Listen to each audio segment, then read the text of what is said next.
That hunger that you experience, that hunger that all these GLP-1 products bait, would normally be produced by your gut microbiome getting what they wanted to eat. And the bad news is, ever since the advent of processed and ultra-processed foods, which is a modern thing, they're starving to death.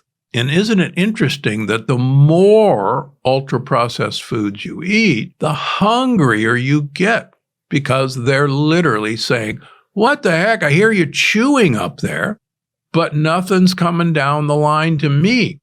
Go find some more food. As I teach my patients about artificial sweeteners, the same thing happens with your tongue.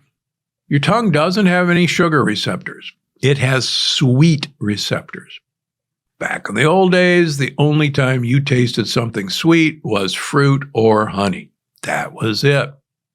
That contained sugar. When you tasted something sweet, you sent messages to your brain that, guess what? Sugar is on the way. Make some insulin to handle it. The brain calls down to the pancreas, sugar is on the way. When sugar doesn't arrive to the brain says, what the heck? I know sugar was on the way. You got cheated because I didn't get any. Go get some more. And that's why when I was 70 pounds overweight, despite exercising a whole lot and eating, quote, healthy, I drank 8 Diet Cokes a day. Like I joke, if they could sterilize Diet Coke, I'd have one during heart surgery. But I was constantly being told by my brain that I wasn't getting the good stuff and go find some more. So that's why I was constantly hungry. And that's why when you eat constantly ultra-processed foods, you want more because your gut buddies and your brain says, I didn't get any. So what are the worst offenders out there? Some of them might surprise you. Believe it or not, deli meats, those kinds you get at the delicatessen. In 2015, deli meats were classified as carcinogenic.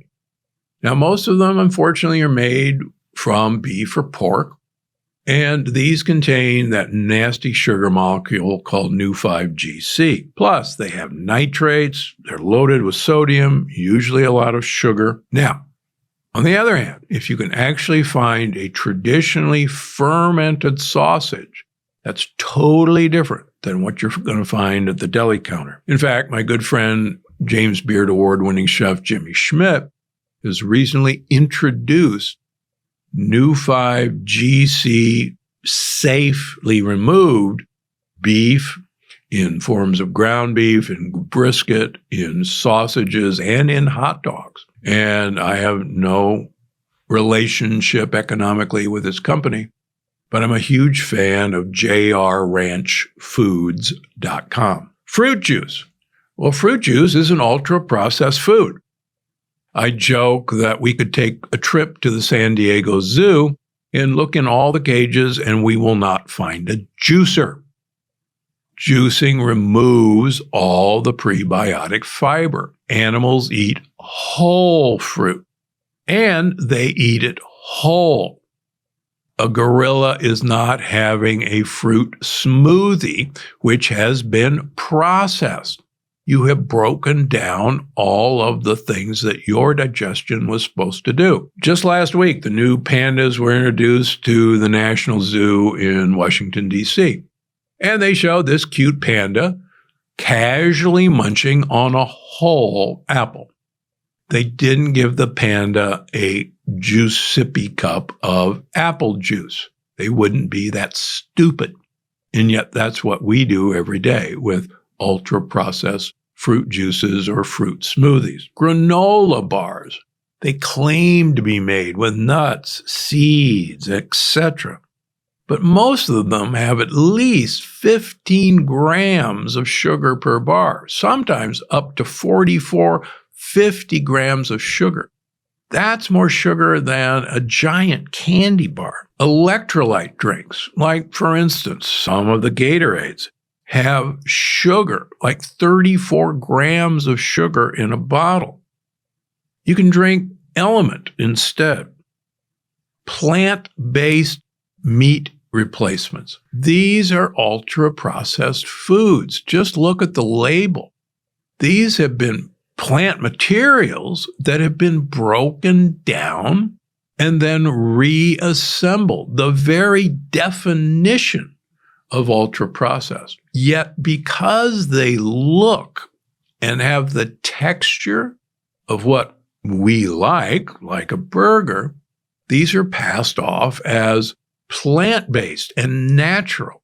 Nothing could be further from the truth.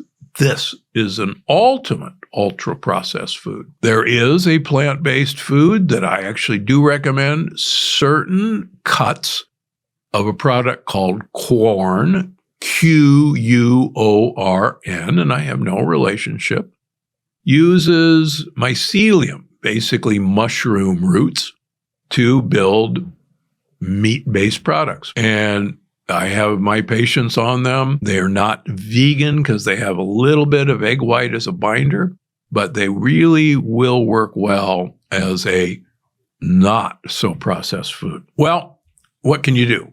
Well, first of all, if you're looking at an ingredient list, the odds are it's already an ultra-processed food. There isn't an ingredient list on a head of broccoli. There isn't an ingredient list on a wild-caught shrimp. There isn't an ingredient list on a head of lettuce. If there's an ingredient list, it's in one way or another processed. Now remember, the terms all natural and healthy mean absolutely nothing. Even organic isn't always organic. The federal government allows 15% of the product in an organic label to be non-organic, and it still qualifies as organic. Huh?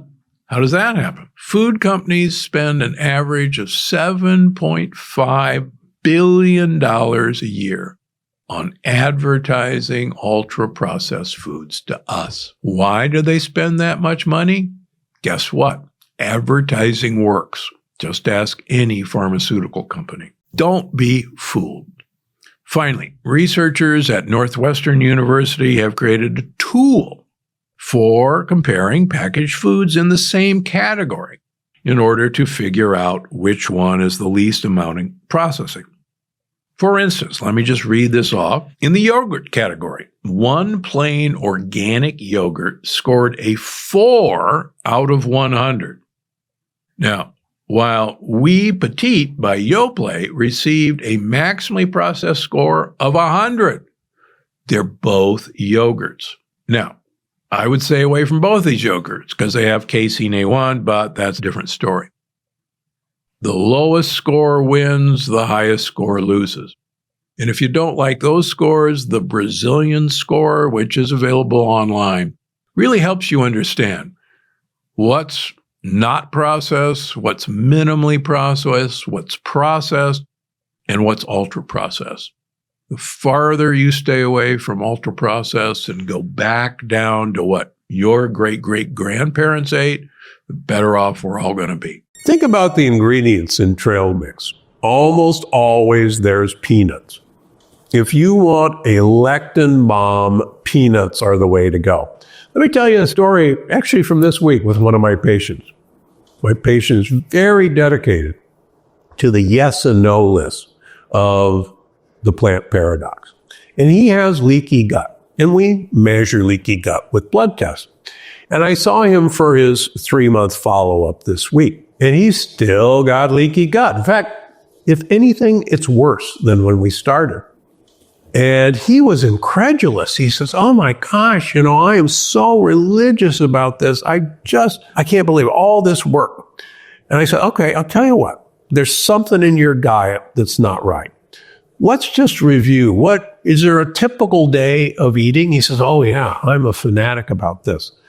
He says, I always start with a piece of gluten-free bread and I put organic peanut butter on it. And I went, huh? Number one, you can't have gluten-free bread because it's usually got brown rice or corn in it, which are lectins. But what the heck are you doing putting peanut butter on your bread? He said, well, peanuts are a nut. They're good for you. And I pulled out the list. I said, peanuts are the number one thing to avoid for lectins. He said, no wonder I'm not getting better. That's from this week, folks. So please, trail mix with peanuts are no-no. You know what's the other popular additive in trail mix? Cashews. Remember, cashews are not a nut. They are part of the poison ivy family. And if you think the idea of a healthy snack is eating poison ivy, then you enjoy your trail mix. Now, what else is in there? Usually dried fruits. And as you probably know, dried fruits are made even more delectable by adding more sugar to them.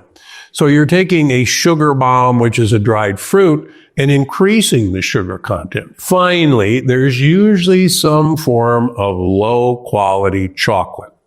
And it might be M&Ms. Even one little M&M in that handful of trail mix is enough to derail anything you're trying to achieve for health. And no, they're not going to give you energy. So please avoid the trail mix. What are you supposed to do? Get yourself a packet of nuts. I personally like to use the in-the-shell pistachios. Why? Because opening the shell slows you down and you'll actually eat less. One of the worst things are these already shelled pistachios that you see. You can't help yourself. You will eat more than a handful, I guarantee you. On the other hand, raw walnuts are actually great for you, but you're not going to eat a whole lot of them because they're not all that tasty unless you pour a handful of salt on them. So get yourself some raw walnuts and you'll be much better off. And please stay away from the almonds. The peel in the almond has some of the worst lectins I've ever seen. And so many of my patients with autoimmune disease even react to the peeled almond. So stay away from those as well.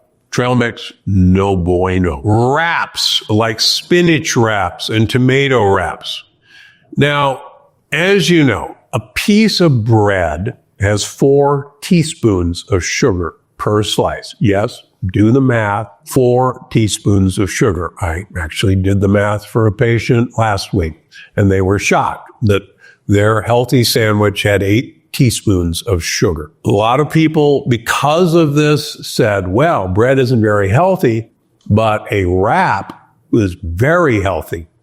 I break out the wraps in my office and show them that, in fact, number one, it's still made out of wheat or corn, and it's loaded with lectins. And it has either the same amount of sugar or even more per wrap. So people were getting wise to this. So what did people do? Well, let's mix in some spinach and green food coloring, or let's mix in some tomatoes with red food coloring, because, well, a spinach wrap or a tomato wrap certainly sounds healthier than a white flour wrap. Don't be fooled. The amount of spinach or tomatoes to make those wraps look pretty are infinitesimal, and you're still getting the load of gluten and bread and wheat and corn that you would get anyhow. Plus, sadly, a number of my patients with autoimmune disease react to the spinach and tomato lectins. So these are not only no more healthier than your plain white flour wrap, but they could be even worse. So what are you going to do? Well, get yourself a cassava wrap. Cassava is tasty, it works, but buyer beware. Even cassava without lectins still has a high sugar content. And I see a lot of my well-meaning patients who even switch to cassava wraps get too much sugar in their diet. So what to do? Use a lettuce wrap. A lot of stores will actually sell the butter lettuce or lettuce wraps. Make it with that, you're going to be in much better shape. Finally, anything yogurt covered. Yeah, yogurt sounds like a good idea, but marketing companies want to take what sounds like a good idea and bastardize it into a candy. So you see yogurt wrapped coffee beans, yogurt wrapped dried fruit, yogurt wrapped nuts, yogurt wrapped pretzels. Do you really think they dipped it into yogurt? How did they get it to stick? How did they get it to have the consistency that wouldn't come off in your hands? That's not yogurt. They've actually put large amounts of chemicals and binders and oils to make it stick to that food. It's like these, frozen yogurts. That's not yogurt. And almost all of them, to make it edible, to make it tasty, to get you to pick it up, have added lots of sugar. These are just sugar bombs masquerading as health foods. Please stay away from the yogurt wrapped whatever. Finally, iced tea. I've already talked a lot about the hidden dangers of energy drinks, and I'll leave that in the descriptions. Most iced teas that you buy in cans or bottles are unfortunately loaded with sugar and other chemicals and preservatives, but the low-calorie ones usually are flavored with sucralose, Splenda, and that is a gut buddy killer. Or they've used high fructose corn syrup, which is even worse than sugar. So in any way, these things are no good. On the other hand, a freshly brewed cup of tea has huge amounts of benefits, but make sure you don't buy the mass-produced bottled ones. What about popcorn? Well, popcorn, same problem. It's corn. Every time you pop a grain, you actually expose it to rapid digestion and turns into sugar. Now, I'm a big fan of sorghum popcorn. In fact, I usually have a handful every night. But it doesn't have any lectins, but buyer beware. This is not a health food replacement. So for instance, this is a lot better than these. In a half a cup, there's only 8 grams of carbohydrate, 1 gram of fiber. So there's 7 grams of carbohydrate in a half a cup. Do the math.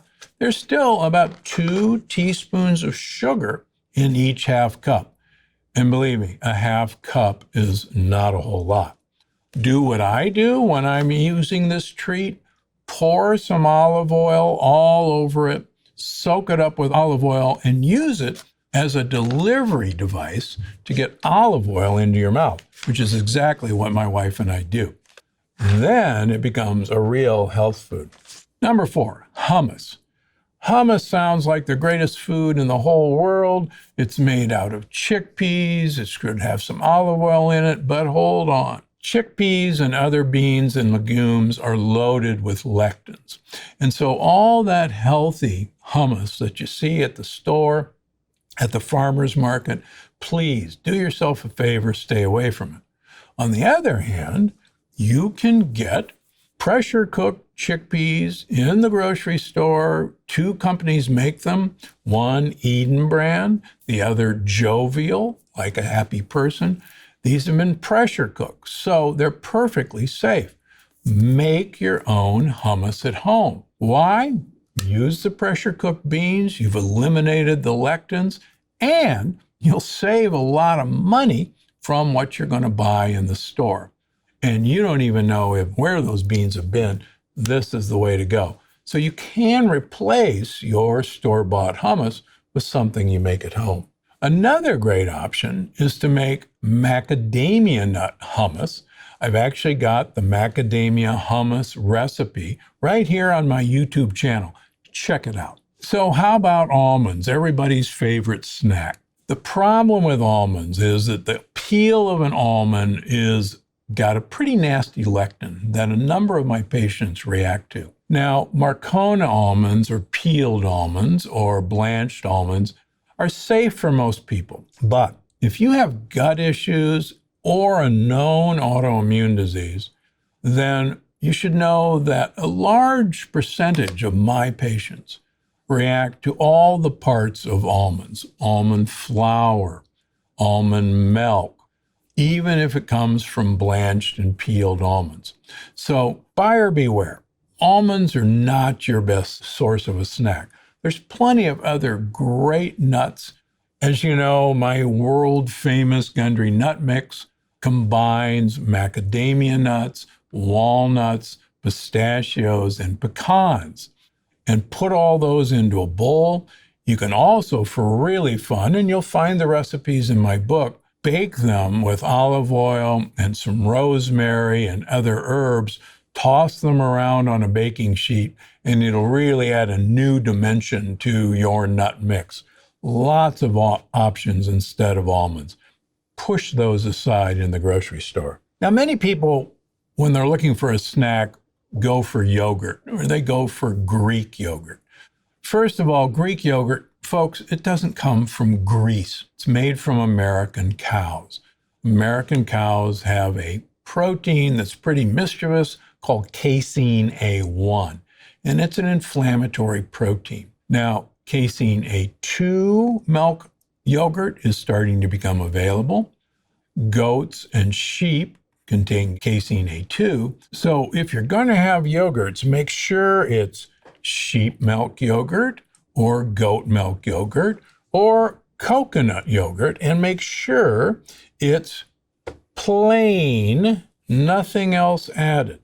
That's your assurance that you're getting the right casein A2, that it's been fermented, and that there's no more sugar in there. Now, a lot of you will look on the label and say, wait a minute, there's 6 grams of carbohydrates. No, there isn't. Turns out labeling laws require the manufacturer to put the original ingredient that you started with on the label. Sheep milk lactose is eaten by the bacteria, so it's not there anymore. So there is no sugar in plain yogurt, despite what you see on the label. Now, with coconut yogurt, quite frankly, there isn't much sugar.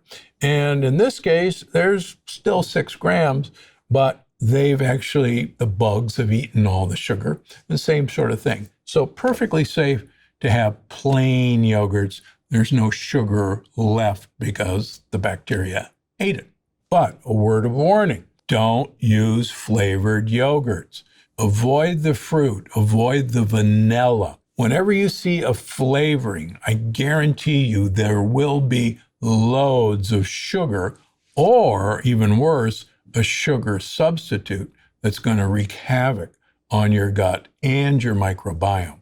So goat yogurt, sheep yogurt, coconut yogurt, A2 milk yogurt, you're good to go as long as it's plain.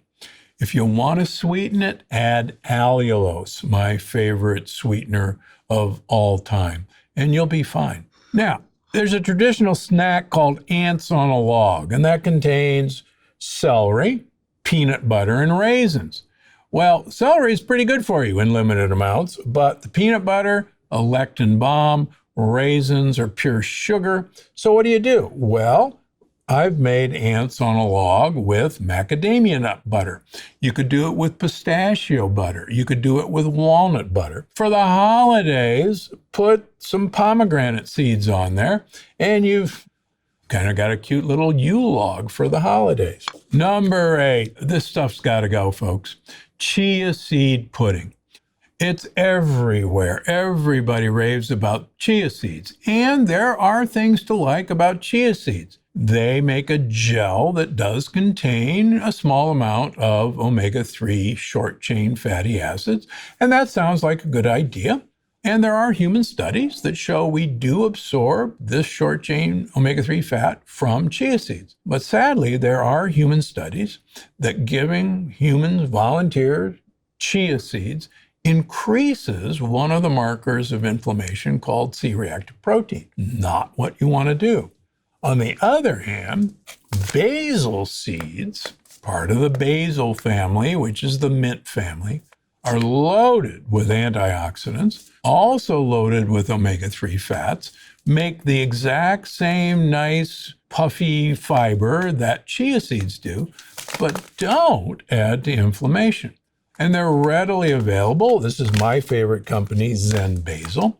If you can't find it, make sure that you're looking for organic basil seeds and use them exactly as you would chia seeds. And I think you'll actually find you'll like them a whole lot better. Number 9, granola bars. Granola bars are basically a bar of sugar and lectins and glyphosate. Almost every granola bar tested in this country by the Environmental Working Group found fairly high levels of glyphosate, Roundup, the weed killer, and another herbicide that's banned from the United States. So all you're getting is a pesticide, herbicide-laden sugar bomb. Instead, there's great bar alternatives here at Gundry MD. You can have a honey nut bar. You can have a coconut bar that tastes exactly like a Mounds bar, in my opinion. You don't have to just reach for the granola bar.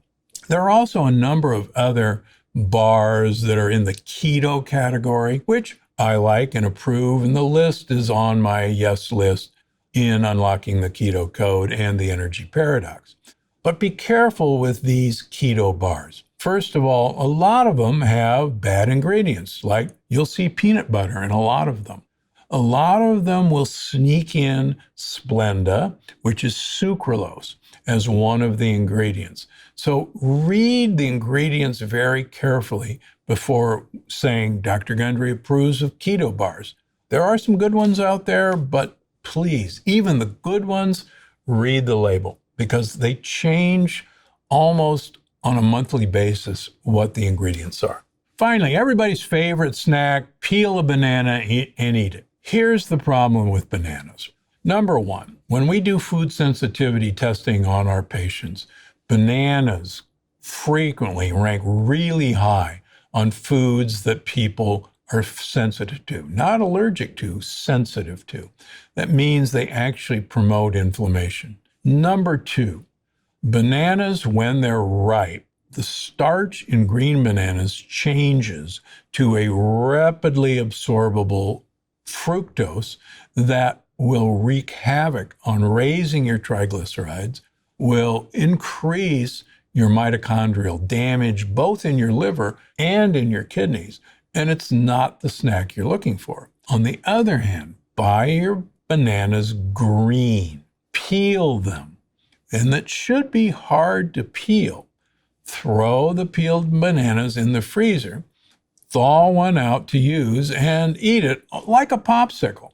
It's not going to be as sweet as you're used to, but that green banana contains resistant starches that the bacteria in your gut think is one of the best health foods for them. And if you take care of them, they'll take care of you. Recently, people have gone, well, I'm not into whole grains, I'm into pseudo grains like quinoa. And everybody knows how good quinoa is because the Aztecs ate quinoa. Well, yes, the Aztecs did eat quinoa. But what most people don't know is the Aztecs knew how bad quinoa was for them, that they actually fermented their quinoa. They let it rot so that the digestion of the lectins in quinoa, and it's loaded with lectins, was accomplished by the bacteria. And only then they cooked their quinoa. And it's not on the package directions. The same way with corn. Central American Indians have been eating corn for 10,000 years, and look how healthy they were. Not so fast. We know that traditionally, corn was always soaked in lime juice to break the hull of corn and turn it into hominy. Hominy, in turn, had the niacin in corn bound so that it was not lost, and it became safe because you removed the hull where most of the problem is. That, in turn, was ground into grits and flour, harissa flour, and masa harissa was the only way tortillas was made in the good old days.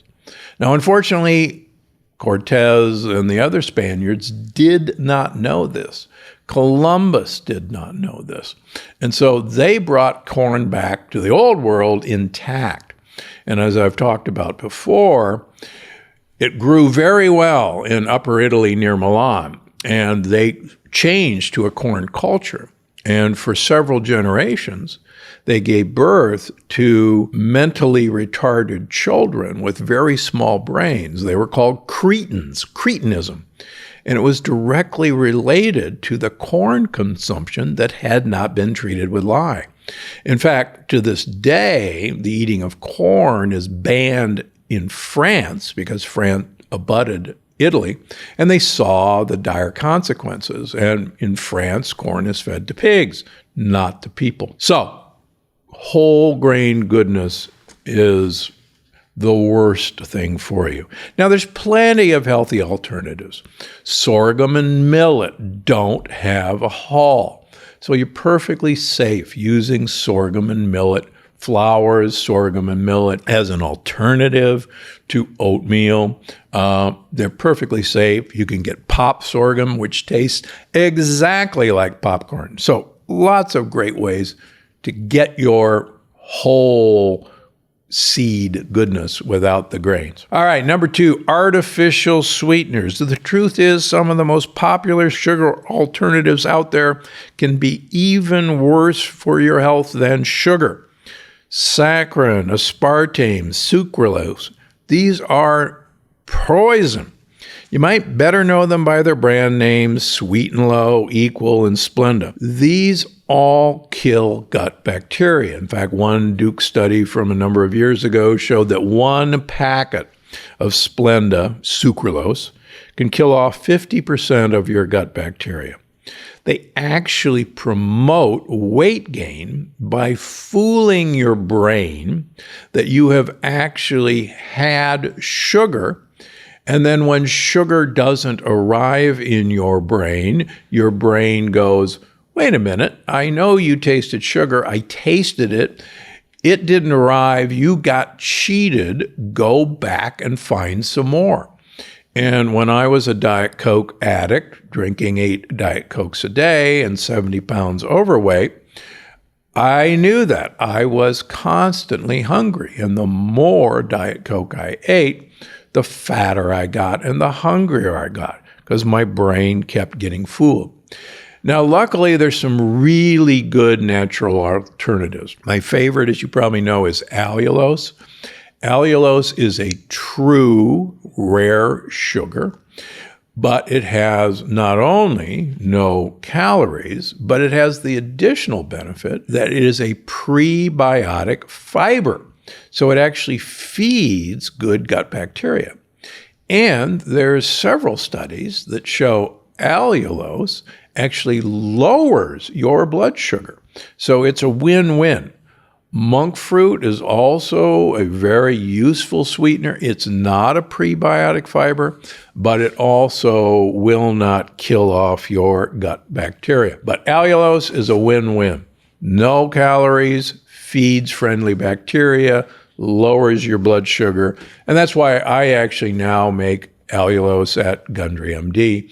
And you'll see it appearing in a lot of Gundry MD food products for that reason. Number 3, soy and soy products. You know, soy is getting more and more and more popular in plant-based diets. But I'm going to put on my Loma Linda professor hat and take you back to Loma Linda University Medical School. The Adventists use as one of their main meat substitutes what's called texturized vegetable protein, TVP. Now, TVP is fascinating. It is soy that has been heated, defatted, and pressurized to produce this meat-like byproduct. And those clever Adventists have taken away 2 of the biggest problems with soy. Number 1, they've taken soy oil, which is a really nasty omega-6 fat, and taking it out of soy. Number two, with pressure and heat, they've destroyed the really nasty lectins in soy.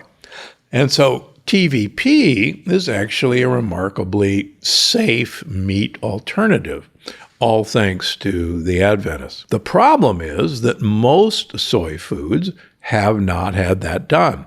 So soy milk, tofu, veggie burgers, these are loaded with short-chain omega-6 fats, and they're loaded with lectins, and they're even loaded with phytoestrogens, which can become estrogen disruptors, endocrine disruptors. That's probably not a good thing. Soy and these endocrine disruptors actually tells your body to store fat. Soy also contains goitrogens. Now, those are compounds that actually suppress thyroid function. And a number of my vegan patients who depend on their soy foods, their tofu, their veggie burgers, have suppressed thyroid function. And when we get those products away from them, then their thyroid returns to normal. The same way with these new exciting burger alternatives like Beyond Meat and Impossible Burger. They're two meat alternatives that are made from soy.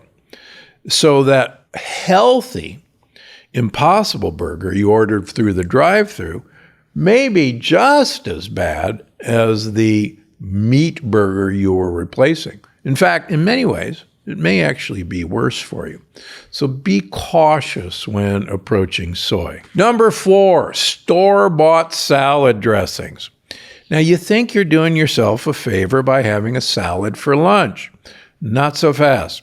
If you're using store-bought salad dressing, chances are you're just as better off having French fries instead. Why? Most store-bought salad dressings are loaded with hidden sugars, unhealthy fats. They're made from these corn oils, soybean oil, cottonseed oil. They are omega-6 short-chain fatty acids, linoleic acid, which is really, really bad for you. And we've talked about the dangers of short-chain omega-6 fats, but there they are swimming around in your salad dressing. Other oils use sunflower oil, peanut oil. Again, all you're getting is a massive dose, not only of omega-6 fats, but all of these oils contain health-destroying lectins. Now, don't get me wrong, salads are incredibly good for you. You simply need to make your own salad dressings at home, and it's super easy to do. You know, I personally love to mix olive oil and balsamic vinegar or apple cider vinegar or champagne vinegar. You name the vinegar, it's going to go a long way to help your health, along with the benefits of the polyphenols in olive oil. As I've written about in Unlocking the Keto Code in my upcoming book, Gut Check, vinegars are really one of the best ways to give your gut buddies the precursors they need to make this all-important short-chain fatty acid called butyrate or butyric acid. So you can't go wrong, and it's so easy. Now, I have a ton of salad dressing recipes right here on my YouTube channel and in all my books. I have everything from creamy ranch dressing to tangy vinaigrettes. So there's no reason to ever waste money on store-bought dressing again.